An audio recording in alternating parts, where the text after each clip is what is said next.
Birmingham, Alabama, a vibrant city known for its history and culture. But on a recent evening, tragedy struck the heart of the city in the bustling 5 Point South neighborhood. Gunshots rang out, shattering the peace and leaving behind a scene of chaos and terror. 4 lives were lost that night. Many others were injured, their lives forever marked by the trauma. First responders rushed to the scene, sirens wailing as they navigated through the crowds. The injured were transported to nearby hospitals, fighting for their lives. The area was cordoned off as investigators began the grim task of piecing together the events that led to the senseless loss of life. The city was in shock. The days following the shooting were heavy with grief and disbelief. News of the tragedy spread quickly, leaving the community reeling. Birmingham, like so many other cities before it, was now forced to confront the devastating reality of gun violence. Residents gathered for vigils, holding candles and offering prayers for the victims and their families. The faces in the crowd were etched with a mix of emotions: sorrow, anger, fear. How could this happen here, in their city? The shooting at 5 Point South was a stark reminder that gun violence can touch anyone, anywhere. It doesn't discriminate. It doesn't care about age, race, or socioeconomic status. It leaves behind a trail of devastation that ripples through families, communities, and entire cities. In the wake of the tragedy, Birmingham Mayor Randall Woodfin addressed the city, his voice heavy with emotion. He spoke of the pain and loss that the community was experiencing. He expressed his outrage over the senseless act of violence that had taken so many lives. But Mayor Woodfin didn't just offer words of comfort. He also promised action.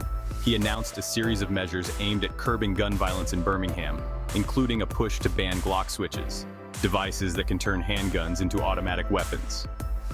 The mayor's response was met with mixed reactions. Some applauded his swift action and commitment to addressing the issue of gun violence. Others questioned whether the proposed measures would be enough to prevent future tragedies.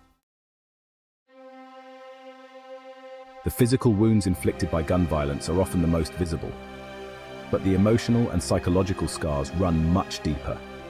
They can linger long after the initial shock has worn off, haunting survivors, families, and even entire communities. For the families of the victims, life will never be the same.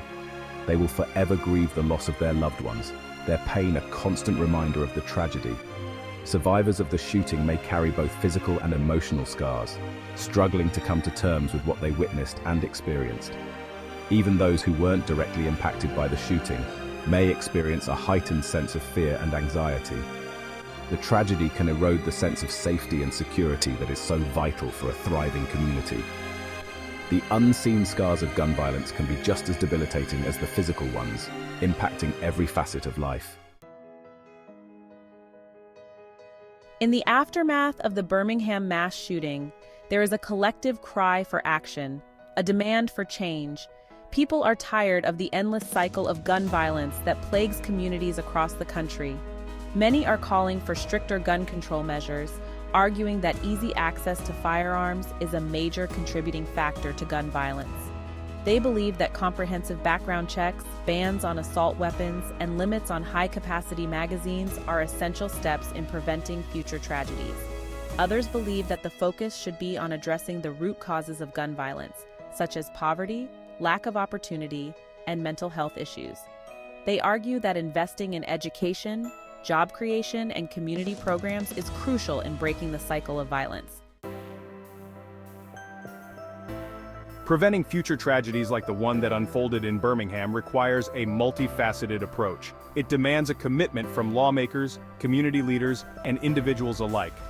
Passing stricter gun control measures is a crucial step, but it cannot be the only solution. Addressing the root causes of gun violence is equally important.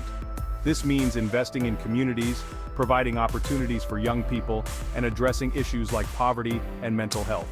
It also requires a shift in culture, a rejection of violence as a means of resolving conflict. Promoting empathy, understanding, and conflict resolution skills are essential in creating a safer society. The fight against gun violence is a marathon, not a sprint. It will require sustained effort, collaboration, and a commitment to finding solutions that work. But the lives lost and the communities torn apart by gun violence demand that we do everything in our power to stop the bloodshed.